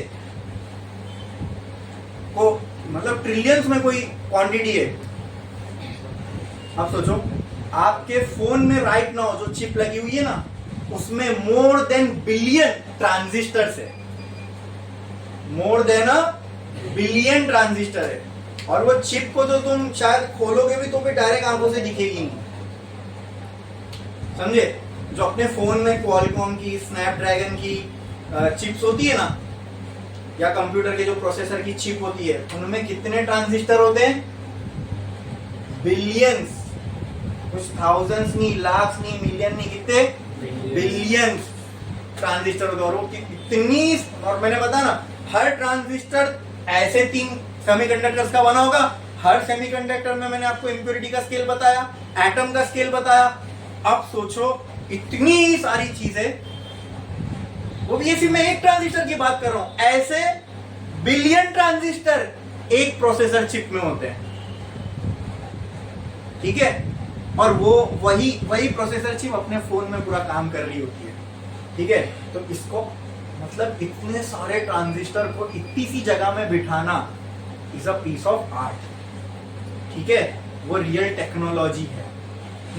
तो इसको मास्टर करना हर किसी की बात नहीं है। इसलिए मैंने कहा ना, दुनिया में एक कंपनी है जो 90% ऑफ द चिप कंट्रोल करती है, TSMC, उन लोगों ने इसको मास्टर किया। ये इतने बारीक स्केल पे होता है। देख, आपने सुने होंगे ना, Amazon, फ्लिपकार्ट पे चले जाओ, वहां पे आपको दिखाएगा इस फोन में कितने नैनोमीटर का प्रोसेसर है। पहले 8 नैनोमीटर के आते थे, 7, अब 4, अब तो सैमसंग और दूसरी कंपनी 2 नैनोमीटर की चिप बनाने की कोशिश कर रही है। मतलब 2 नैनोमीटर, समझते हो? उतनी सी जगह में 2 नैनोमीटर में, 4 नैनोमीटर में बिलियन, कोई चीज की बिलियन क्वांटिटी को फिट करना, क्या मतलब टेक्नोलॉजी होगी वो, ठीक है? तो सेमीकंडक्टर जो चिप्स मैन्युफैक्चर करती है ना कंपनी, वो ये करती है। और वो इतने कंट्रोल्ड एनवायरनमेंट में होता है कि वहां पे पॉइंट में भी अगर टेम्परेचर का डिफरेंस आ गया ना, चिप की वाट लग जाएगी। मतलब उनके मैन्युफैक्चरिंग प्रोसेस में उतना सा भी कंटेमिनेशन वो लोग बर्दाश्त नहीं कर सकते। मैं तो 10 डर्ट पार्टिकल की छोड़ दो बात, टेम्परेचर में भी इतना पॉइंट का फर्क आएगा तो वहां पे वाट लगेगी, ठीक है? वो सेमीकंडक्टर जो चिप जो कंपनी बनाती ना, वो चिप बनाने के लिए जो मशीन लगती है उसको, वो टेक्नोलॉजी को बोलते हैं लिथोग्राफी। पूरा वो लेजर से होता है। वो एक कंपनी बनाती है, उसका नाम है ASML। सिर्फ वही कंपनी के पास पूरी दुनिया में टेक्नोलॉजी है जो सेमीकंडक्टर चिप्स बनाने की मशीन मैन्युफैक्चर करती है। तो वो एक मशीन ही कहीं कहीं मतलब 200 to 300 मिलियन डॉलर्स कुछ उसकी प्राइस है। जो इतने प्रिसीशन, मतलब 2 नैनोमीटर के प्रिसीशन पे कोई चीज को मैन्युफैक्चर कर सके। मशीन नहीं कर सकती है, काम पूरा लाइट से होता है, लेजर से। ठीक है, मतलब आप एक्चुअल पार्ट से ये सब नहीं कर सकते, पूरी लाइट से चिप के ऊपर ये ट्रांजिस्टर को बिठाया जाता है। पूरा एक आर्किटेक्चर। जब आप खाली यूट्यूब पे जाना, कोई एक अच्छा सा वीडियो देखना वर्किंग ऑफ चिप, एक पूरा शहर बसा हुआ है लगेगा आपको उतनी सी चिप पे। 2 नैनोमीटर पे ना आपको ऐसा लगेगा मुंबई, न्यूयॉर्क जैसे बड़े बड़े शहर बसे हुए, एक के ऊपर एक के ऊपर एक के ऊपर एक के ऊपर एक के ऊपर ऐसी लेयर्स ऑफ ट्रांजिस्टर्स होती है। उतनी छोटी सी जगह पे बिलियंस ऑफ ट्रांजिस्टर बैठे होते हैं। मतलब हमारे लिए तो इमेजिनेशन के जैसा भी नहीं है वो। ठीक है, but all this became possible due to semiconductors. Core में तो सेमीकंडक्टर ही है ना सबके। हाँ, वो चिप पॉसिबल इसलिए हो पाई सेमीकंडक्टर मटेरियल की वजह से। इसलिए मैं कहता हूं कि एसी करंट के बाद अगर कोई चीज है जिसने 20th सेंचुरी के फेस को बदल के रखा है तो वो है सेमीकंडक्टर्स। उसी की वजह से आप जितनी चीजें अपने आसपास स्मार्ट होती हुई देख रहे हो, अंदर कोई ना कोई चिप लगी होगी जो वो ऑटोमेशन कर रही है। उसको दिमाग चाहिए ना, प्रोसेसिंग पावर चाहिए। वो कहां से आती है? वो चिप से आती है। वो चिप का बेस क्या है? ट्रांजिस्टर। ट्रांजिस्टर का बेस क्या है? सेमीकंडक्टर्स। आई बात समझ में? क्लियर है? हाँ, अब ये तो एक फैक्चुअल बात थी जो मैंने आपको कहा था ना, मैं बताऊंगा। ठीक है, कि ट्रांजिस्टर एक्चुअल यूज कहां पे होता है। तो आपके फोन में भी लगा हुआ है इस वक्त, और ऐसा एक नहीं, कितने लगे हुए? बिलियंस में ऐसे ट्रांजिस्टर आपके फोन में लगे हुए। ठीक है, जो पूरे इसमें किसको क्या कितना करंट जाना चाहिए, कहाँ जाना, क्यों जाना चाहिए, वो सब वो अंदर तो प्रोग्राम किया जाता है, वो हिसाब से वो चलते हैं। बोलो क्लियर? हाँ, सब कुछ ये एटॉमिक लेवल पे होता है। इलेक्ट्रॉन की जंपिंग ही हो रही है बस, और कुछ नहीं। इलेक्ट्रॉन ही यहाँ जंप कर रहे हैं, फ्री हो रहे हैं, यही सबसे सब कुछ हो रहा है। ठीक है, अरे बोलो क्लियर है? समझे ये पूरा? ठीक है, इनपुट कैरेक्टरिस्टिक पूरी समझ में आई ट्रांजिस्टर की। कैसा ट्रांजिस्टर एज एन एम्पलीफायर काम करता है वो समझ में आया। क्यों हमने ये उपाधि दी है ट्रांजिस्टर को, क्या वो एम्पलीफायर जैसा है? क्योंकि वो करता है कुछ चीज एम्पलीफाई। क्या एम्पलीफाई करता है? करंट। तो करंट को एम्पलीफाई कर रहा है, मतलब करंट हमें गेन होके मिल रहा है। ठीक है, इसलिए हम एक प्रॉपर्टी भी डिफाइन करते हैं ट्रांजिस्टर के लिए, जिसको हम कहते हैं करंट गेन। क्या बोलते हैं? तो जैसे अगर मैंने ट्रांजिस्टर को कॉमन एमिटर कॉन्फ़िगरेशन में कनेक्ट किया तो क्या मुझे करंट गेन मिला? तो इसको हम बोलते हैं current gain of common emitter. क्या बोलते हैं? और अगर मैं इसको कॉमन बेस में करता तब जो करंट गेन मिलता था उसको क्या बोलते हैं? और अगर कॉमन कलेक्टर कॉन्फ़िगरेशन में कनेक्ट करता हो तो जब जो करंट गेन मिलता उसको हम क्या बोलते हैं? तो पहले हमने पढ़ा था कॉमन बेस कनेक्शन, फिर कॉमन एमिटर, फिर कॉमन। तो कॉमन बेस का जो करंट गेन होता है उसको हम रिप्रेजेंट करते हैं अल्फा से, तो कॉमन एमिटर का बीटा से, तो कॉमन कलेक्टर का गामा से। ठीक है, ये उनके करंट गेन का सिंबल्स है। ठीक है, देखेंगे ये भी क्या होता है और उसको एकदम लॉजिकली समझेंगे, इनके फॉर्मूलाज क्या होते हैं। बोलो क्लियर है? अब इनपुट कैरेक्टरिस्टिक के रिगार्डिंग कुछ चीजें हैं वो लिख लो। ठीक है, वर्किंग ऑफ ट्रांजिस्टर लिखा आपने। हाँ, एक लाइन छोड़ो, स्टार डालो और लिखो इनपुट कैरेक्टरिस्टिक्स ऑफ ट्रांजिस्टर। ये सिंबॉलिक डायग्राम भी बना लो इसका। सिंबॉलिक डायग्राम लिख दो पहले, इनपुट कैरेक्टरिस्टिक्स ऑफ ट्रांजिस्टर, फिर इसका ये सिंबॉलिक डायग्राम बनाओ, ये टेबल बनाओ। ठीक है, ये ग्राफ बनाओ, पहले ये सारी चीजें बना लो, फिर इसके कुछ पॉइंट्स दूंगा रिगार्डिंग, फिर उसको लिखो, ताकि जब आप सेल्फ स्टडी करने बैठो तो आपके समझ में क्या हो रहा है।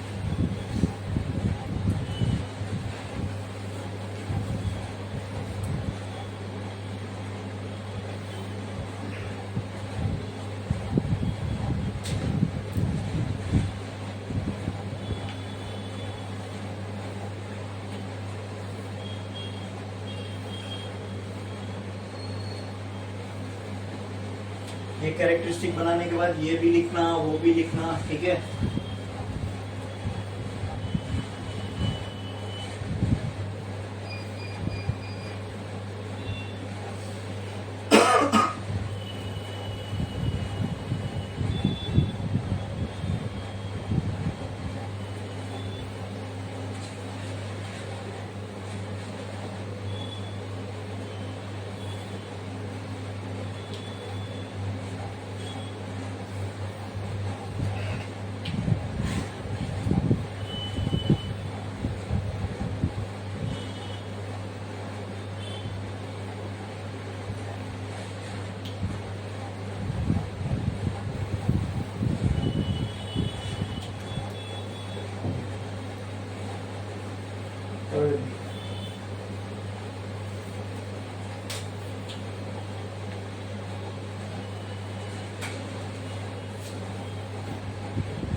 इसको एरो बनाओ ब्रैकेट में, यहाँ पे लिख दो ब्रेक डाउन वोल्टेज। बॉक्स ऐसा गोला बनाओ, एरो बनाओ, वहां लिख दो break down voltage, break down voltage, break down voltage.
हो गया लिख के?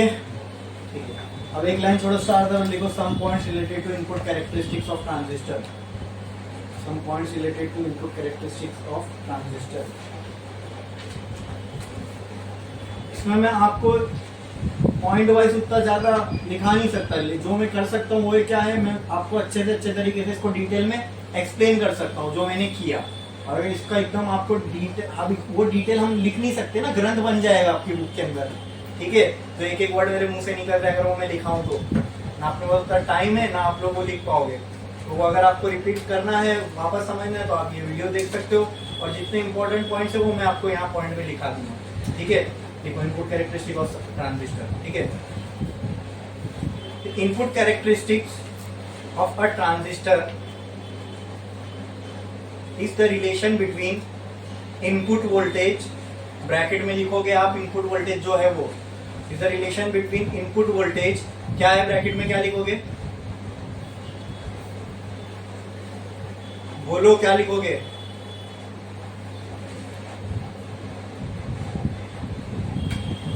अरे आप लोग कुछ बोलते क्यों नहीं, बोलो। यस, इनपुट वोल्टेज ब्रैकेट में VBE, क्या लिखा है हमने, input transistor is a relation between input voltage VBE and input current bracket में IB।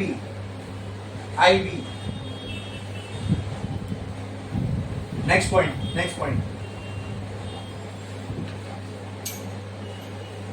in the working of transistor it is seen that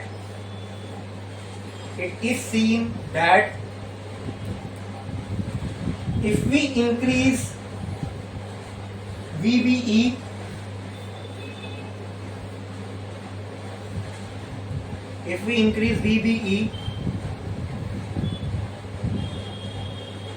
IB increases,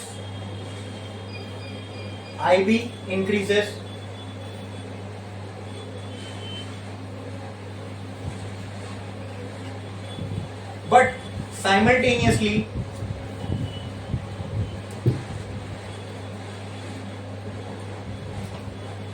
there is also some current,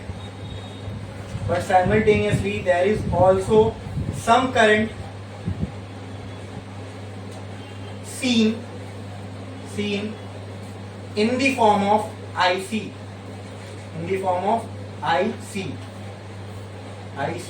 अब इसको मैंने बहुत short में ये point लिखा दिया, इसमें बीच में बहुत सारी चीजें थी, यहाँ डिप्लीशन लेयर कम होगी, वहां बढ़ेगी, तो ये IB बढ़ेगा, उस वजह से वो IC इलेक्ट्रॉन यहाँ जम करेंगे, IC बढ़ेगा, उसके लिए VBC बढ़ेगा।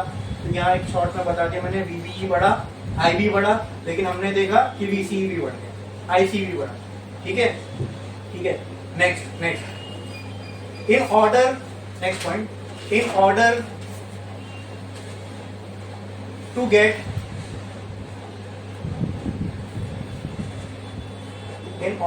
get a clear relation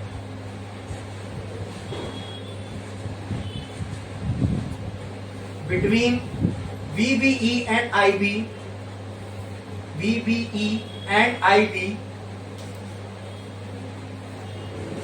we need to keep IC constant by keeping VCE constant.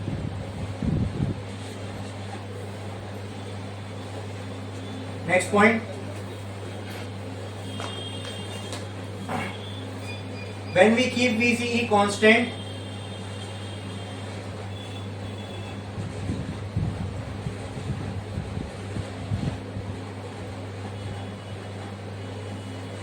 we can clearly see the relation between VBE and IB,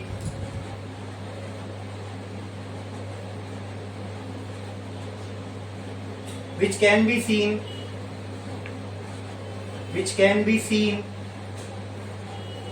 in the graph of input characteristic of transistor,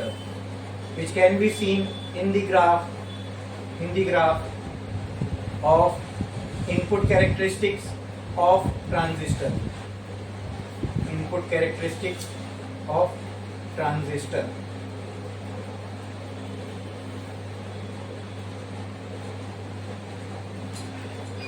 लिखे इतना, ठीक है। अब थोड़ा current gain पे अपन बात कर लेते हैं, ठीक है, क्योंकि यहाँ से हमें करंट गेन का भी आइडिया मिल गया, तो हम करंट गेन की बात कर लेते हैं। एक लाइन थोड़ा स्टार डालो, फिर हम आउटपुट पे जाएंगे। एक लाइन थोड़ा स्टार डालो और लिखो, पहले हमने इनपुट देखा, अब अंदर क्या हो रहा है, अंदर करंट गेन हो रहा है, वो मिल गया, प्रोसेस हो रहा है, फिर आउटपुट देखेंगे। स्टार डालो, लिखो current gain in transistor,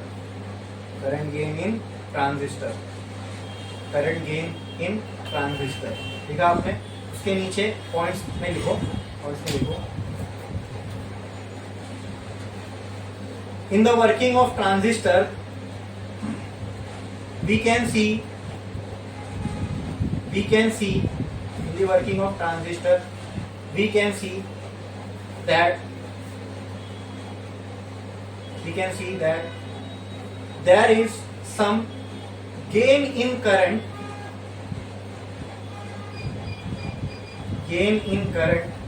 in collector side of the transistor,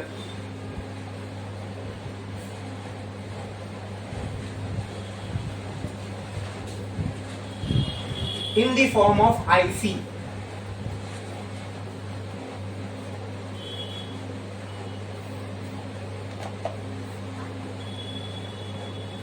ठीक है। नेक्स्ट पॉइंट लिखो, next point,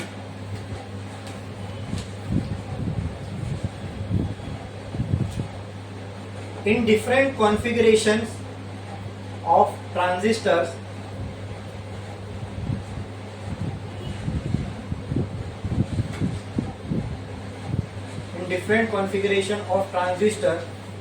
the value of this current gain is different.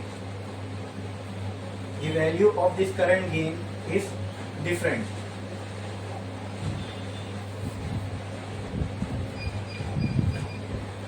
Is different.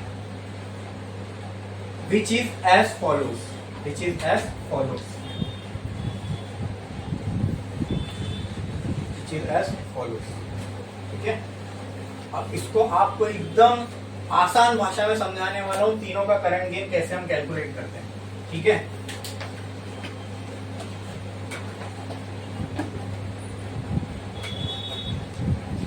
एक बार फिर से चलो रिवीजन भी हो जाएगा.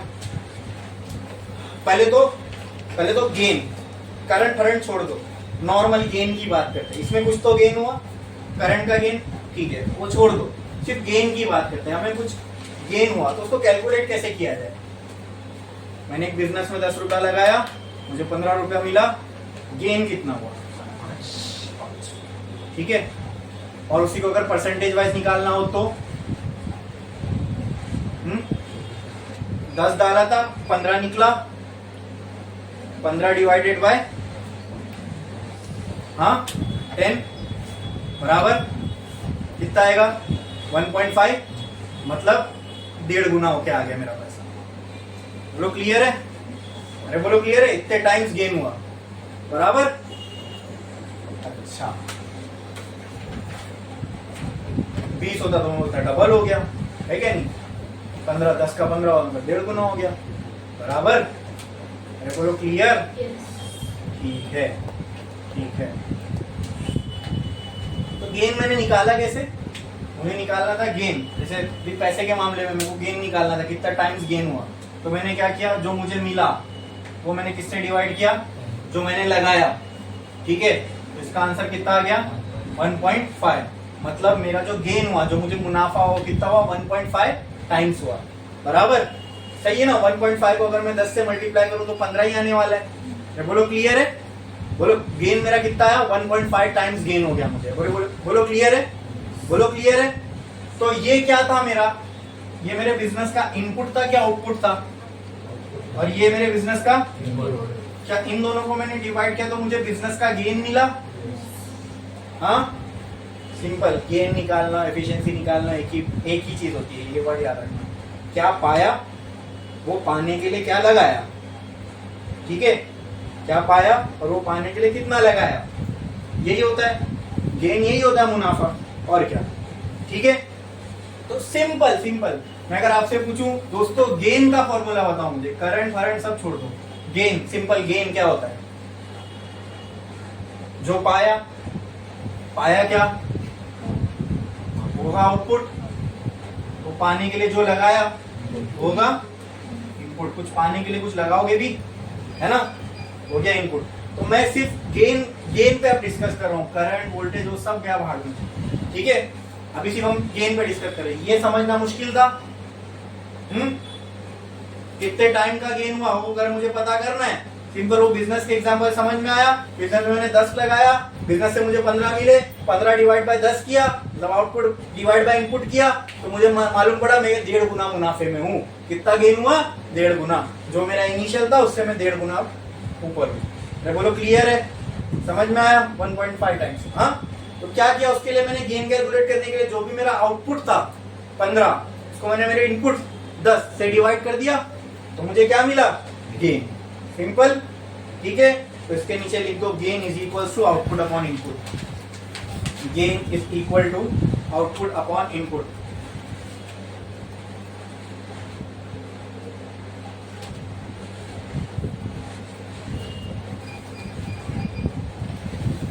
अब आप मुझे बताओ, बिजनेस पैसे का गेन करके दे रहा है बराबर. तो हमने पैसे के टर्म्स में बात की. ट्रांजिस्टर किसका गेन करके दे रहा है? किसका? तो सिंपल. ट्रांजिस्टर जो गेन करके दे रहा है वो मैं यहां लिखता हूं, गेन इन करंट. ठीक है. तो यहां पे क्या आएगा? आउटपुट करंट डिवाइडेड बाय, बस लिख दो फिर वो, ये हो गया आउटपुट करंट डिवाइडेड बाय, आप पूरा वर्ड्स में लिखना गेन इन करंट। अब उसके नीचे रुको रुको रुको, इसके पहले ये भी लिखना for transistor comma gain in current is equal to output current upon input current, output current upon input current, output current upon input current. देखा?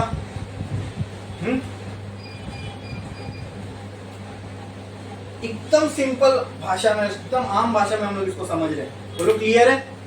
समझ में आया? कोई डाउट है इसके अंदर किसी को? ठीक है, ये समझ में आया। गेन ये होता है, अब हमने ट्रांजिस्टर के टर्म्स में गेन की बात करते हैं तो ट्रांजिस्टर करंट का गेन करा के दे रहा है, तो जो आउटपुट होगा ट्रांजिस्टर का तो करंट के फॉर्म में output current divided by input current, ये मिल जाएगा हमें करंट। अब हमने पहले लिख चुके हैं कि हर टाइप की कॉन्फ़िगरेशन के लिए करंट गेन की वैल्यू अलग होगी, बराबर? ठीक है, तो सबसे पहला हम देखते हैं, पहला कॉमन बेस, फिर कॉमन एमिटर, फिर कॉमन, उसका सर्किट डायग्राम बनाता हूं तो ताकि तुम लोग को इनपुट आउटपुट के लिए बहुत आसानी हो जाएगी समझने के लिए। तो पहले एक लाइन छोड़ो, स्टार डालो और लिखो करंट गेन, तीनों की वैल्यू अलग होती है तो तीनों को सिंबल भी अलग देना पड़ेगा, तो लिखो current gain in common base configuration, bracket में लिखना अल्फा, ब्रैकेट में लिखना अल्फा, मतलब कॉमन बेस कॉन्फ़िगरेशन में जो करंट गेन होता है उसको हम किससे रिप्रेजेंट करते हैं? अल्फा से। Current gain in common base configuration किस पे लिखोगे? अल्फा। ठीक है, अब आपको याद है जो कॉमन वो नीचे, तो बेस की लाइन ये होती थी, नीचे आएगा, फिर इसके ऊपर एमीटर और कलेक्टर, इसकी भी वायर एमीटर की, कलेक्टर की वायर, ये हो गया एमीटर, ये हो गया बेस, ये हो गया कौन सा टाइप ऑफ ट्रांजिस्टर यूज कर रहे हैं हम, तो यहाँ क्या आएगा? एन, यहाँ फिर कहाँ जाना है? एमीटर साइड, पी से एन की तरफ। क्लियर? अब इसकी बाइसिंग करनी है, कॉन्फ़िगर करना है। ठीक है, बेस कॉमन, यहां से एक बार, यहां से एक बार निकाल के छोड़ दिया, बेस कॉमन, यहां से एक बार, यहां से एक बार निकाल के, बेस हो गया कॉमन। हाँ, अब फिर emitter side is always connected in forward bias, ये एन है तो ये एन, इसके सामने माइनस प्लस, खत्म हो गई बाइसिंग। फिर यहाँ पे collector side is always connected इन, ये एन है तो ये पी, फिर माइनस, हो गई बाइसिंग। ठीक है, वो याद रखो, ये मशीन है, इनपुट आउटपुट। अच्छा, ये करंट कहां जाएगा? एमीटर बेस के बीच में कहां जाएगा? बोलो कहां जाएगा? अगर इसका अगर मेरे को ब्लॉक डायग्राम बनाना हो, मान लो ये हो गया बेस, ये कलेक्टर, ठीक है, ये एमीटर रीजन, ये बेस रीजन, ये बेस रीजन, ये कलेक्टर रीजन। ठीक है, ये एन, ये पी, ये एन, ये एन है तो फॉरवर्ड बायस, ये एमीटर, ये बेस, ये कलेक्टर, ये एन है फॉरवर्ड बायस, मतलब यहाँ एन सामने पी माइनस प्लस, ये एन है रिवर्स बायस, यहाँ पी और यहाँ, बोलो क्लियर? ये बोलो क्लियर? हाँ, इतना समझ में आया? ठीक है, अब यहाँ पे इनपुट साइड आपको क्या दिख रहा है? जो लेफ्ट में होगा वो साइड क्या होगा? इनपुट, जो राइट में होगा वो साइड क्या होगा? आउटपुट। तो यहाँ आउटपुट साइड आपको क्या दिख रहा है? आउटपुट साइड क्या दिख रहा है? बताओ बताओ, देख के बताओ, आउटपुट साइड क्या दिख रहा है? देखो, जो कॉमन है उसको छोड़ दो तो आउटपुट इनपुट में आसानी है। एक आउटपुट है, एक इनपुट है, जो कॉमन है उसको छोड़ दो, जो कॉमन है उसको छोड़ दो। कितनी चीज बचेंगी आपके पास? दो। यहाँ कॉमन क्या है? बेस। कॉमन क्या है? बचा क्या? Emitter, collector. अब इन दोनों में से कोई एक और एक आउटपुट हो गया। लेफ्ट साइड क्या होता है? राइट साइड, चेक करो लेफ्ट साइड कौन है, और राइट साइड कलेक्टर। तो मुझे बताओ, अगर इसका करंट गेन निकालना है अल्फा, तो फॉर्मूला क्या बैठेगा? Output current upon output current is and input current is. तरीका समझ में आया करंट गेन निकालने का? जो कॉमन है पहले तो उसको छोड़ो, हमें सिर्फ आउटपुट और इनपुट करंट चाहिए। जो कॉमन है उसको छोड़ो ना, बचेगा क्या? दो। ठीक है, अब बेस कॉमन है तो एमीटर कलेक्टर बचा, बराबर। जो लेफ्ट साइड इनपुट, जो राइट साइड, यहाँ लेफ्ट में कौन दिख रहा है? एमीटर, राइट में कौन सा करंट, कलेक्टर करंट होगा एक, तो output current upon output current यहाँ कौन है, कलेक्टर, इनपुट करंट बना। ठीक है, इसकी जरूरत नहीं है, यही लॉजिक से याद रखना है इसको। जो कॉमन है वो छोड़ो, दो जो बचे उसमें से राइट और लेफ्ट चेक करो।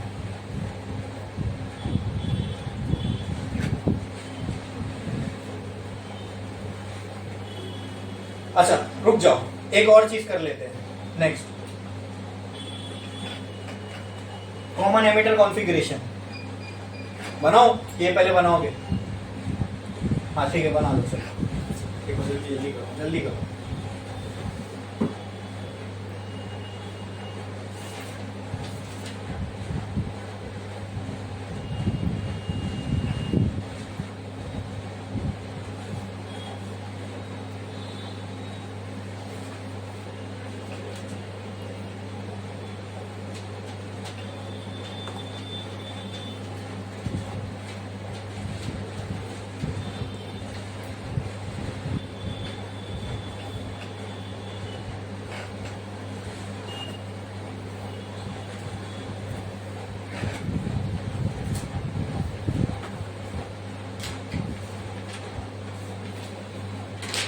हो गया लिख के, ठीक है। नेक्स्ट किसकी हेडिंग लगाओगे,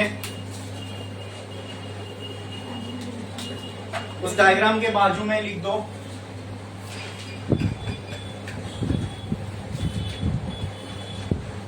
एमीटर कॉमन, फिर यहां लिखो output current is equals to IC, फिर input current is equals to I.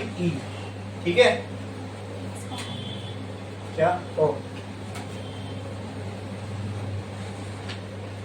Base common IC I, output current IC, input current आई।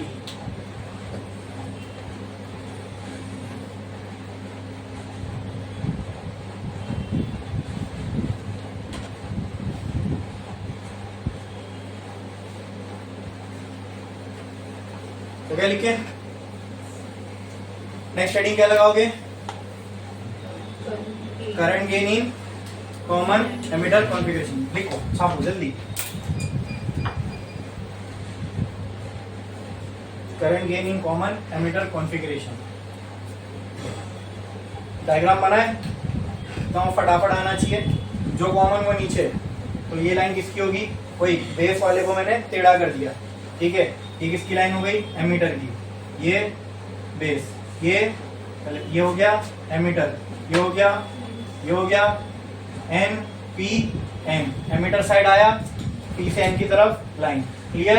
अब क्या करना है, ये हो गया सिंबल, अब क्या करना है, पाइसिंग, पाइसिंग के लिए यहाँ से यहाँ से यहाँ एक वायर, फिर इन दोनों को कनेक्ट करने के लिए एक वायर, बोलो क्लियर है। ठीक है, emitter side is always connected in forward bias, N है तो एन, इसके सामने पी प्लस माइनस, हो गया खत्म। फिर collector side is always connected in reverse, ये एन है तो यहाँ पी, इसके सामने एन माइनस प्लस। ठीक है, जो कॉमन है उसको छोड़ दो, कौन कॉमन है, एमीटर, बचे कौन, करंट गेन निकालना है। ठीक है, अच्छा इसके करंट गेन का सिंबल डालो बीटा, ब्रैकेट में लिखो बीटा, हाँ अभी हमें निकालना है beta, current gain of common ammeter beta. ठीक है, फिर से सर्किट डायग्राम सामने है, बोलो क्लियर है। लेफ्ट साइड जो कॉमन है उसको पहले छोड़ दो, जो कॉमन है उसको छोड़ दो, कौन है कॉमन, एमीटर, बचा कौन, बेस और, तो कौन कौन से करंट अब पिक्चर में है, बेस करंट और मतलब आई बी और आई सी।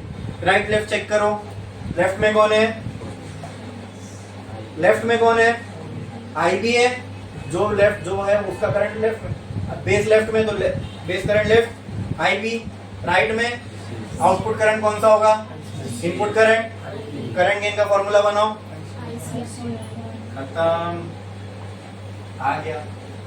ठीक है, यहाँ पे क्या लिखोगे, common ammeter, output current IC, input current IB, clear है, छापो जल्दी जल्दी।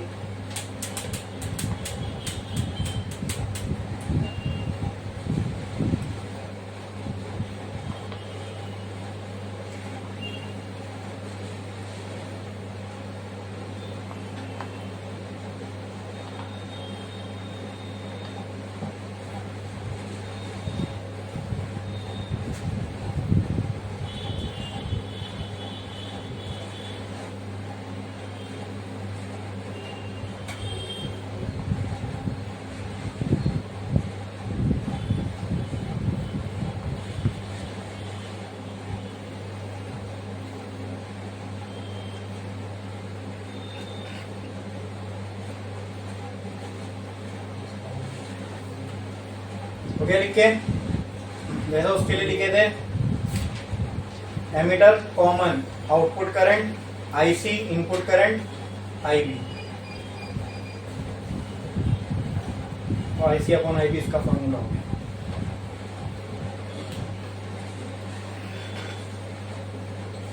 ठीक है, नेक्स्ट कौन सा बचेगा?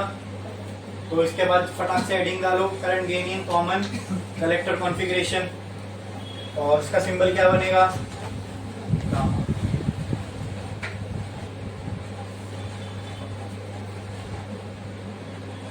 ये करंट गेन के भी टॉपिक में बच्चे बहुत कंफ्यूज होते हैं, आधे से ज्यादा को मालूम ही नहीं रहता ये आया कहाँ से ये। और ये समझ लो, एम्पलीफायर में जब आप एम्पलीफायर का डेरिवेशन करते हो ना, उसमें निकालना ही ये होता है। जब पता ही नहीं करंट गेन क्या है तो कहाँ से निकालोगे? और ये सब टेक्स्ट बुक में नहीं दिया हुआ इतना डिटेल में। टेक्स्ट बुक में आपको सिर्फ करंट गेन किसका दिया है मालूम? कॉमन एमीटर का। लेकिन मैं आपको सबका बता रहा हूँ, एमीटर, बेस, कलेक्टर। नेक्स्ट क्या था? Collector region. ठीक है, चलो डायग्राम बनाओ।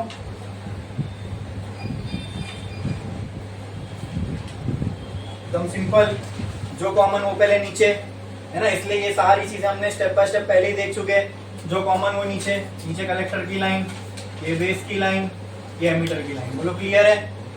हाँ, ये एमीटर, ये बेस, ये कलेक्टर। फिर एन, ये एन है, ये पी है, और ये फिर कहाँ जाओगे? एमीटर साइड, पी से एन की तरफ एरो। क्लियर? हाँ, फिर कनेक्शन जो कॉमन है वहां से कनेक्शन में देखो कॉमन हो गया कलेक्टर दोनों में। ठीक है, अब emitter side is always connected in forward, तो एन है तो यहाँ पे एन, इसके सामने पी, प्लस माइनस, देखो कलेक्टर ऑटोमेटिकली रिवर्स में कनेक्ट होगा। ठीक है, अरे बोलो क्लियर है? फिर यहाँ पे तो बेस है, एमीटर कुछ है नहीं, तुम कलेक्टर का तो तुम्हें पता है रिवर्स बायस में कनेक्ट होता है। Collector side is always connected in an है तो यहाँ पी, इसके सामने माइनस, हो गया कनेक्शन। ठीक है, अब जो कॉमन है उसको छोड़ दो, गेन निकालना है ना, जो कॉमन है उसको छोड़ दो। अपने को गेन निकालना है तो एक आउटपुट करंट चाहिए और एक इनपुट करंट। लेफ्ट साइड कौन दिख रहा है यहाँ? बेस, तो ये कौन सा करंट हो जाएगा? तो आई बी इनपुट करंट और आउटपुट करंट आई। तो गामा का फॉर्मूला बताओ क्या होगा? I E upon output current upon. ठीक है, current gain of common collector configuration. ठीक है, इसके नीचे भी लिख लेना, collector common output current I E input current I B. हो गया लिख के? ठीक है, टेक्स्ट बुक में एक छोटा सा डेरिवेशन है आप लोग के, जिसमें कि you have to find the relation between alpha and beta. Now what is alpha and beta in terms of transistor? अब हमें पता है current gain of common base, इसके लिए बोला था कॉमन बेस का भी करंट गेन मालूम होना चाहिए। फिर टेक्स्ट बुक में उन्होंने दिया हुआ है इन दोनों का रिलेशन, लेकिन ये नहीं बताया कि करंट गेन ये इसका होता है, ये उसका होता है। ठीक है, और in order to find that relation you have to know transistor equation, जो कि हमने लास्ट लेक्चर में किया था। ठीक है, तो अपना बेस सब रेडी है, अब उसके ऊपर खाली हमें बिल्डिंग बनानी है, जो कि हमारा डेरिवेशन है वो करना है।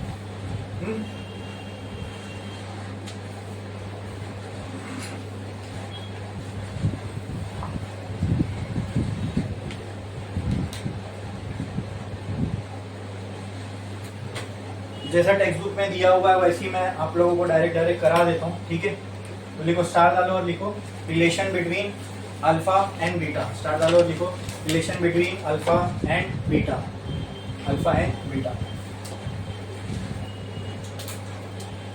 अब इनका रिलेशन निकालने के लिए हमें रेशियो चाहिए पहले तो। अब रेशियो के लिए करंट चाहिए, ये कहाँ से आएंगे? तो ये करंट हमें ट्रांजिस्टर इक्वेशन, जो कि हमेशा वैलिड होगी। ठीक है, देखो from transistor equation, from transistor equation we can say that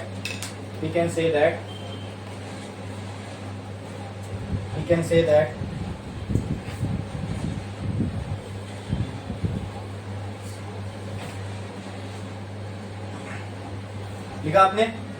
we can say that IE is equal to IB plus IC, ये ट्रांजिस्टर इक्वेशन। ठीक है, अब कुछ मत करो, आई बी को यहाँ फेंक दो, तो ये क्या हो जाएगा बोलो?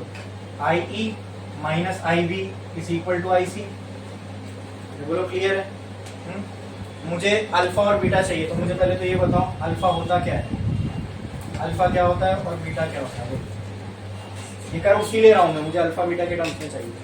क्या होता है आई सी बाय आई डी, फिर आई डी। ठीक है, अब ध्यान से देखो इन सबको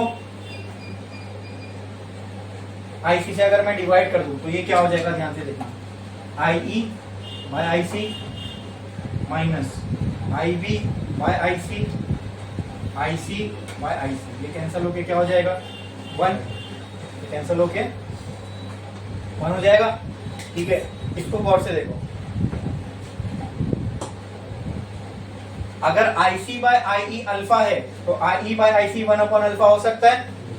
हाँ ठीक है, तो यहीं पे लिख देता हूं मैं, comma 1 upon alpha equal to I E by I C, comma 1 upon beta is equal to I B by I C. अब समझ में आया क्यों मैंने आई सी को एक जगह रखा और बाकी को ये साइड लेके आया, क्योंकि मुझे रिलेशनशिप अल्फा और बीटा के टर्म्स में चाहिए। ठीक है, तो आई सी से डिवाइड करने को सब भूल हो जाएगा, खाली अल्फा और बीटा के टर्म्स में आ जाएगा। ओके, तो आई ई बाय आई सी की जगह पे मैं क्या लिख सकता हूँ 1 upon alpha, I B by I सी की जगह पे मैं क्या लिख सकता हूँ 1 अपॉन बीटा, और इसकी जगह तो 1 आ गया। खत्म ना, खाली अल्फा बीटा के टर्म्स में बचा। तो सिंपल मैथ से, ठीक है, अब क्या करो, इसको मैं ऐसा कर सकता हूँ, यहाँ बीटा यहाँ अल्फा और नीचे दोनों मल्टीप्लाई हो जाएगा, बीटा माइनस अल्फा। इसको मैं ऐसा कर सकता हूँ क्या, beta minus alpha upon alpha into beta is equal to 1। ठीक है, या इतना भी अगर आप छोड़ दोगे लिख के तो भी काफी है। ठीक है, अल्फा पूरे इक्वेशन में अल्फा बीटा बच गया।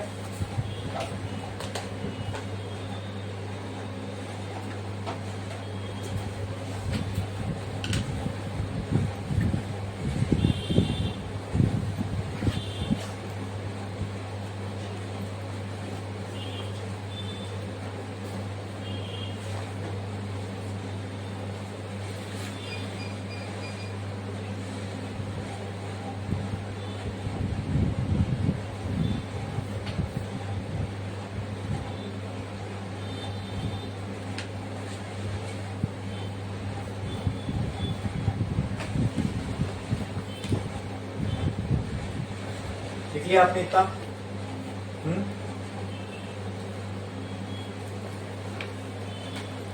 हम लोग अल्फा के टर्म्स में बीटा को भी लिख सकते हैं। कैसे, देखो, अगर ये 1 अपॉन बीटा को मैं वहां फेंक दूं तो क्या ऐसा लिख सकता हूं मैं 1 upon alpha is equal to 1 plus 1 upon beta, ये आ जाएगा। तो ठीक है, और यहाँ पे ध्यान दो 1 upon alpha is equal to क्या, मैं इसको ऐसा लिख सकता हूँ बीटा प्लस 1 बाय बीटा, ये इधर ये मल्टीप्लाई। ठीक है, और ये 1 अपॉन अल्फा, इसको उल्टा करूंगा तो वो भी उल्टा हो जाएगा।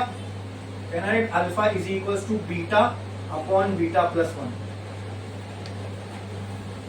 ये अल्फा आ गया इन टर्म्स ऑफ बीटा।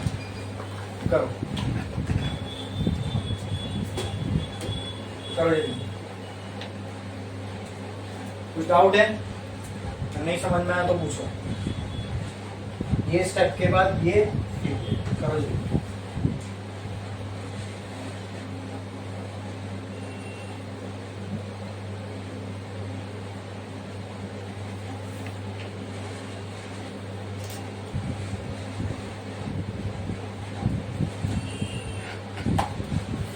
अब यहाँ पे दोस्तों करंट गेन की कहानी हो गई पूरी खत्म। ठीक है, हमने इनपुट कैरेक्टरिस्टिक पढ़ी ट्रांजिस्टर की, क्या करता है करंट गेन वो पढ़ा, उसके डिटेल में सब कुछ देख लिया करंट गेन क्या होता है। अब हमें क्या देखना है, आउटपुट कैरेक्टरिस्टिक ऑफ ट्रांजिस्टर। ठीक है, वो देखेंगे लेकिन एक ब्रेक के बाद।